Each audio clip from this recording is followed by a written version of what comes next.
লাভ প্ৰেম এইটো এটা এনেকুৱা শব্দ হয় যিটো শব্দৰ ডেফিনেশ্যন মই মোৰ এটা ভিডিঅ'ত কৈ হয়তো শেষ কৰিব নোৱাৰিম। লাভৰ ওপৰত সকলোৰে অনুভৱ বেলেগ বেলেগ, সকলোৰে ডেফিনেশ্যন বেলেগ বেলেগ। আজি মই মোৰ ভিডিঅ'টোত লাভৰ ওপৰত মোৰ যি অনুভৱ, মোৰ যি জীৱনৰ অনুভৱ সেইটোহে মই অলপমান ক'ব বিচাৰিম। আজিৰ সমাজত এটা বিৰাট ডাঙৰ প্ৰব্লেম হৈ পৰিছে, সঁচা ভাল পোৱা আমি কেনেকৈ চিনি পাম, কেনেকৈ বিচাৰি পাম। আমি সকলোৱে এটা কথা জানো, পৃথিৱীত এনেকুৱা এটা বস্তু আছে যিটো কেতিয়াও চেঞ্জ নহয়, সেইটো হৈছে সত্য, ট্ৰুথ, সঁচা। সেইটো কেতিয়াও চেঞ্জ নহয়। ঠিক তেনেদৰে ভালপোৱা, প্ৰেম, সঁচা প্ৰেম কেতিয়াও চেঞ্জ নহয়, সঁচা ভালপোৱা কেতিয়াও চেঞ্জ নহয়। ই সদায় একে থাকে। যোৱাকালি যেনেকুৱা আছিল আজিও তেনেকৈ থাকিব আৰু অহাকালিও চেম থাকিব, গোটেই জীৱন একে থাকিব। সেইটোক কয় সঁচা ভালপোৱা।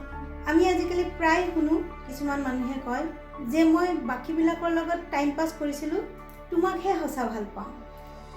আমি এটা কথা মনত ৰাখিব লাগিব, সঁচাকৈ কাৰোবাক ভাল পালে সেইজন ব্যক্তিয়ে কাৰো লগতে টাইম পাছ কৰিব নোৱাৰে। আৰু যদি বেলেগৰ লগত টাইম পাছ কৰিছে তেতিয়াহ'লে তোমাক ভালেই পোৱা নাই। আৰু মই ভাবোঁ এনেকুৱা মিছা ভাল পোৱাৰ ওপৰত আমি নিৰ্ভৰ কৰি থকাটো একেবাৰে ভুল কথা।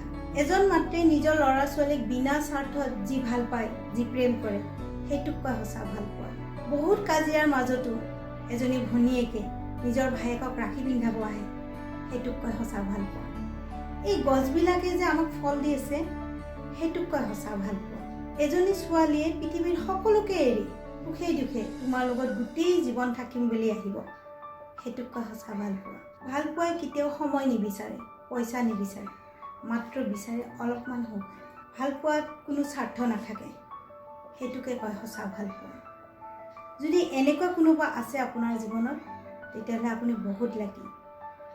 আৰু যদি নাই তেতিয়াহ'লে ইন্তজাৰ কৰক, নিশ্চয় আহিব আৰু আপোনাৰ জীৱনটো সুন্দৰ কৰি তুলিব।